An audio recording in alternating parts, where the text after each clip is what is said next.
sentir raiva, sentir mágoa, amargor, é uma coisa compreensível, né? Pega a senha, quem nunca? E por que a gente sente isso? Ou é por decepção, ou traição, ou algum tipo de frustração, né? E principalmente por parte de quem deveria ter nos protegido. Se você é uma pessoa que sente muita mágoa, a raiz da sua mágoa não está no agora, tá? Agora estão acontecendo coisas que você não consegue controlar, exatamente porque lá no seu passado, quando você era uma pessoa muito vulnerável e dependente de alguém que tinha uma obrigação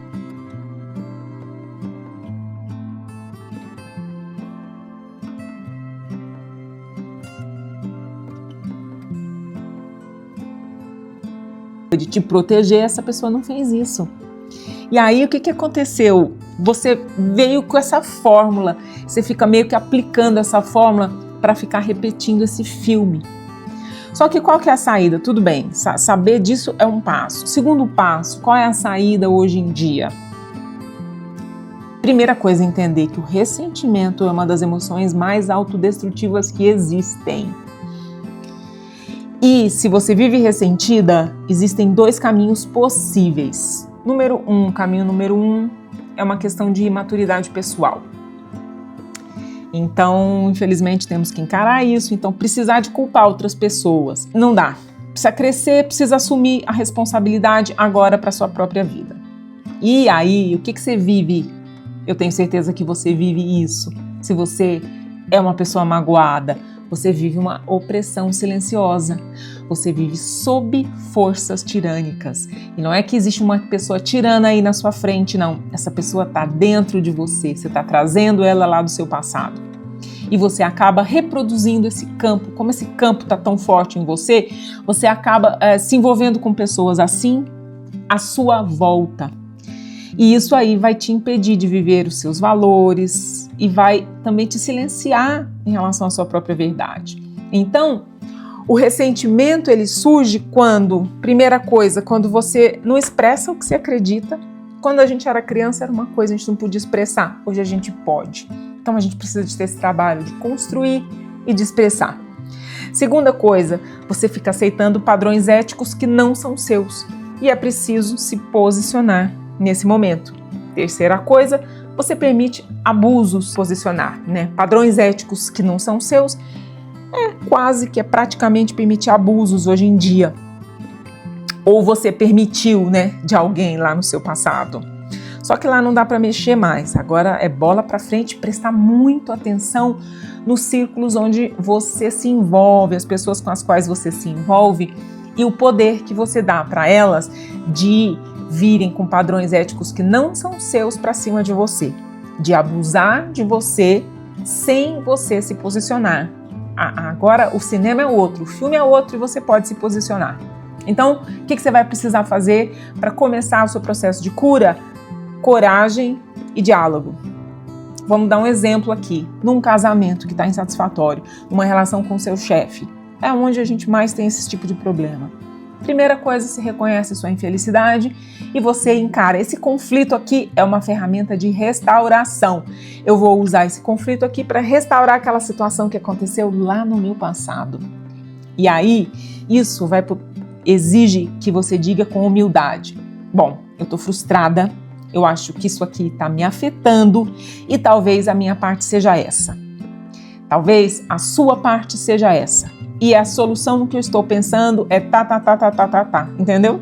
Você chega para a pessoa e fala, eu estou pensando, isso aqui está me afetando, isso está me frustrando e a minha responsabilidade é essa, a sua é aquela e eu estou pensando nesse tipo de solução. Sem esse tipo de conversa difícil, o ressentimento vai se acumular. E aí ele se manifesta como? Com agressividade passiva, com sabotamento do relacionamento, sabotamento da sua autoestima. Então, primeira coisa, para de reclamar e se pergunta, quais são as minhas condições mínimas de bem-estar? O que eu posso propor como solução? Isso aí, amiga, amigo, vai exigir uma prática de verdade, vai exigir respeito próprio, vai exigir negociação honesta. Não é o cultivo de uma lista infinita de mágoas mal resolvidas que vai te tirar essa sensação, né? Você vai falar assim, nossa, Juliana, mas aquela pessoa lá não tem jeito nem de conversar com ela mais. Então, preencha hoje em dia a sua vida de relacionamentos onde você aplica, seja a verdade que você quer ver no mundo. Você quer ver as pessoas praticando ética? Pratique agora a ética em dobro. Tudo que você engoliu lá, não deixa passar. A hora que você se ver numa situação parecida, porque ela vai aparecer na sua frente, porque a gente carrega esse campo, né? A gente carrega essa projeção, a gente vai projetar nas próximas pessoas com as quais a gente encontrar, então se prepare, se visualize nessa situação e chamando essa pessoa e tendo uma conversa. Isso é uma coisa que a gente pode fazer também, essa visualização. Você visualiza esse relacionamento abusivo, você se visualiza chamando a pessoa, e escuta aqui, preciso ter uma conversa com você. E fala, imagina o que a outra pessoa fala, e fala suas palavras, escreva. É o que dá para fazer com o que passou. E o que dá para fazer com o que está vindo pela sua frente é prestar bastante atenção em quem vai se manifestar na sua frente a partir de agora. Então, ficar muito atenta. A maioria das pessoas evita esse confronto direto com o que está incomodando elas. Falar sobre conflitos reais, especialmente em relacionamentos íntimos, em ambientes de trabalho, com pessoas que são autoridade, que estão acima de você, é muito estressante.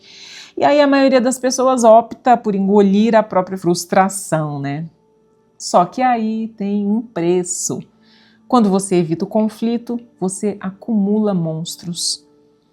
Esses ressentimentos que começam pequenos, eles não desaparecem, aliás, eles crescem. E aí, um belo dia, eles vão voltar com força total. Você vai surtar no trabalho, você vai romper um casamento, o seu corpo vai adoecer, ou você pode até abusar de substâncias para poder escapar dessa vida que vai ficar insuportável. Então, o ressentimento mal resolvido, ele se torna uma força destrutiva. E aí as pessoas passam a culpar, né? Porque é muito difícil você andar com essa culpa dentro de você. Então, os homens, as mulheres, o patriarcado, a política, a natureza, Deus, a si mesmas, a criação, as limitações, os fracassos. Esse ressentimento, se ele não for enfrentado, você se transforma numa pessoa cínica, amargurada e com um desejo inconsciente de destruição. Você começa a fantasiar assim secretamente o colapso ou dos outros ou até do mundo inteiro, não sei o nível, né? A qual nível o ser humano é capaz de chegar. O Jung falava que a sombra humana ela se estende até o inferno. Então, reconhecer a sua capacidade de maldade, a sua raiva profunda, seus impulsos destrutivos não te torna uma pessoa má, te torna só uma pessoa mais inteira. E aí você interage com essa pessoa. E quando você reconhece essa característica em você, você consegue até entender como que as pessoas são capazes de fazer o mal. Você percebe que você também poderia, e isso te assusta. Mas isso também acessa uma fonte de força bruta, de poder e de respeito próprio. O próprio Jordan Peterson, ele fala, né, nós somos monstros, nós temos que acordar esse potencial de monstro, de destrutividade dentro de nós mesmos e não fazê-lo. Fazê-lo de qual maneira? Sublimando, na linguagem, se expressando, buscando as expressões, buscando as palavras, escreve, fala no espelho. Fala com a pessoa, olha no olho dela, chama ela aí na sua fantasia e fala para ela. Fala hoje, fala amanhã, fala depois de amanhã, até você conseguir falar calmamente. No começo você vai se exaltar, o coração vai disparar, mas um belo dia você vai conseguir falar tranquilamente. Eu tenho certeza disso, né? Não é agir com violência, é incorporar esse potencial selvagem e perigoso de uma maneira consciente. E o que isso faz? Com que você se posicione com mais firmeza, isso faz com que os outros te levem a sério e faz com que, principalmente, você se trate com mais cuidado e respeito. Então, todo mundo usa uma máscara social, uma persona para funcionar na sociedade. Só que quando essa persona fica uma armadura inofensiva demais, você se mutila internamente para parecer boa. E aí começa a sua repressão. A saída é: transcenda essa persona, integre as partes reprimidas do seu ser. Vai doer, vai ser difícil, a gente não quer fazer isso, mas essa é a saída. Principalmente essas partes que você escondeu para parecer uma pessoa agradável, virtuosa, inofensiva. Então, trata-se de honestidade emocional. Não basta só você buscar a luz, né? Você precisa olhar nos olhos da sua própria escuridão. E quando você faz isso, você ganha não só entendimento, você ganha poder pessoal, você ganha respeito próprio e você ganha presença real. Esse é o caminho da integração da sombra. Não ser só luz, mas ter luz o bastante para olhar as trevas sem se perder. E aí, onde é que entra o meu trabalho, né? Onde que entra o trabalho da prática de yoga? Toda essa falta de não encarar essas emoções fortes que a gente vive faz com que a gente comece a ficar insensível. Você fica insensível porque você precisa esconder, você precisa anestesiar. E não é tomar um anestésico, não é se embebedar, não é nada disso, não. A gente faz isso de uma maneira assim natural, na nossa vidinha aí do dia a dia. A gente vai se anestesiando do que a gente sente, né? E você começa a não se sentir viva, de repente. Vai deprimir. Claro que vai deprimir. Não é fazendo coisas lá fora. Não é comendo, não é comprando roupa, não é ganhando mais dinheiro que você vai resolver esse problema. É simplesmente olhar para dentro de você. Porque o que acontece? A mente está dentro do corpo. Tudo vai se manifestar no seu corpo. Então, o seu corpo vai virar um corredor tão estreito que a sua alma tem que andar assim, se arrastando de lado dentro dele. Você para de perder, você perde espaço interno. Esse é o que acontece. E aí, como é que você resolve isso com a prática de yoga? Você tem que descobrir que você pode existir dentro do seu corpo em vários lugares. Isso é uma coisa que parece bem maluca, né? Mas esse é o ponto. Você pode existir dentro de você. O seu corpo inteiro tem que funcionar como um espelho seu. E é isso que a gente descobre na prática dos asanas, dos exercícios, da respiração. Primeiro, você aprende a soltar esse corpo, né? Isso é parecido com o que eu acabei de falar ali sobre você ter tamanha luz para entrar na sua escuridão. Você não vai fazer isso de maneira tensa. Precisa relaxar. Segunda coisa, você vai explorar as mais diversas direções que você pode mover os seus membros, as suas pernas. Você vai respirar, seu coração vai disparar, você vai ter medo, você vai achar que você vai cair, você vai achar que você vai quebrar, que você vai machucar, mas você vai fazer tudo isso. E com a terceira coisa que é importante, fazer tudo isso de maneira adaptada, aos poucos. Aos poucos você vai ampliando seus horizontes dentro de você.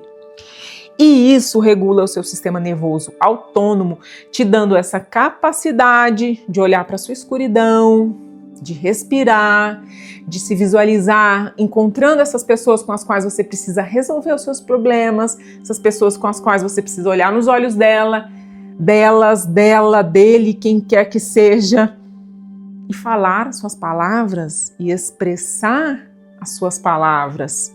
Então, é uma questão de construção. A gente tem que se construir. Por quê? Porque o que foi construído lá na infância foi construído sem responsabilidade, aquela história que a gente conhece. E outra coisa, não foi o seu pai, sua mãe, a maldade deles. Olha a maldade dos pais deles, dos seus avós, dos seus bisavós.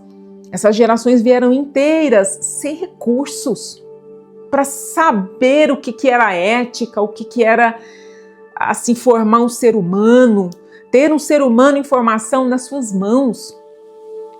Né? Eles não tiveram essa... Então a gente precisa também aprender a perdoar esse pessoal que veio antes da gente e se responsabilizar que agora a gente tem acesso a recurso, a gente tem acesso à tecnologia e a gente consegue dispor de ferramentas que nos ajudem a romper com essa tradição e a começar outra tradição. Romper com essa tradição da ignorância e iniciar outra tradição de ética, de sensibilidade, de lucidez emocional, de presença, de coerência, de saber discernir o que é ignorância, de honestidade, né? É uma questão de honestidade que essas pessoas que vieram antes da gente nem tiveram acesso a entender o que é você ser honesto, sentir e agir, ou sentir e se questionar, sentir e não explodir, sentir e conseguir entender do que se trata esse sentimento. Então é sobre isso, gente. E eu, claro, eu tenho que falar, minha ferramenta são os yogasanas. Minha ferramenta é entender o meu mapa astrológico, entender o que as estrelas dizem sobre mim. Às vezes é difícil a gente aceitar uma situação nossa. Esses dias mesmo eu estava aqui quebrando a cabeça, eu fui lá, olhei meu mapa, falei, gente, com um mapa desse aqui eu tenho mais que aceitar o que me aconteceu, porque eu tenho trazido isso até mim, mas não significa que eu vou me acomodar, é só entender, aceitação, me entregar nas mãos do Senhor. Isso que está me acontecendo é perfeito, porque Deus é perfeito, então tudo que me acontece é perfeito, e eu vou aceitar. Claro, o que eu vou poder fazer aqui? Eu tenho um limão, vamos fazer uma limonada. Eu não vou ficar aqui choramingando, né? Chorando as pitangas. Eu vou pegar o que eu tenho na mão e vou tentar fazer o melhor que eu posso. Mas eu vou aceitar que existe uma força maior que age sobre mim, que veio através dos meus pais, dos meus avós, das minhas vidas, de ações que eu fiz no passado, de ações que os meus pais, meus avós e bisavós fizeram no passado. Vou tentar fazer o melhor, porque eu vou plantar agora para colher depois. Eu vou plantar agora para que as minhas próximas gerações colham no futuro. Então essa é a parte da visualização que eu queria trazer para você. Se visualize, tire 10 minutos no dia tendo essas conversas difíceis. Se visualize sentindo as explosões, a dor, o amargor da mágoa. Olha para ela. Faz um chá e chama essa mágoa e pergunta para ela, olha nos olhos dela e pergunta para ela assim, mas escuta, vamos conversar aqui, vamos bater um papo? Me fala aqui uma coisa, eu acho que... O que você quer? O que eu posso fazer por você? Eu preciso seguir em frente e não dá mais para você ir comigo, eu vou ter que te deixar aqui, você tá pesada. E não esquece também de vir fazer uma prática de yoga comigo, de me chamar ali no meu WhatsApp, da gente conversar mais. Vem para uma prática, vamos trabalhar isso, vamos dissolver, vamos habitar o nosso corpo, vamos habitar todas as casas, vamos limpar todos os quartos, né, da nossa casa. Limpar cada cantinho da nossa casa, que é o nosso corpo, que é a nossa mente. Porque isso suja muito, a mágoa suja muito o nosso corpo. Então esse é o recado que eu queria falar hoje sobre a parte da visualização das emoções, da raiva para vocês. Eu já passei aí, entreguei o PDF para algumas pessoas. Quem tiver interesse pode me procurar também, a gente conversa, eu entrego para você esse PDF. Aquele PDF foi um estudo que eu fiz do livro Mulheres que Correm com Lobos, da Clarice. Não sei se vocês conhecem, Píncola Estes, eu acho que é assim que fala o nome dela. Onde ela dá 6 passos para você se livrar da raiva, que acaba sendo a mágoa também. Então é isso, queridos, queridas. Agora somos queridos e queridas, né? Depois que a gente atravessou aqui esse mar de dor, olhamos para as nossas dores. E eu espero que eu tenha trazido essa luz para você ser forte e entrar nos seus quartos escuros da sua vida. E te convido para vir fazer uma aula de yoga, para entrar nos quartos escuros do seu corpo. Porque com certeza essas mágoas estão alojadas em lugares tensos dentro do nosso corpo. No futuro isso vira doença, isso vira dor física. E a gente quer viver uma vida plena, sem dor física, sem dor emocional. Porque a gente tem uma missão aí, muita gente para a gente ajudar. Então, um grande abraço, namastê e a gente se fala.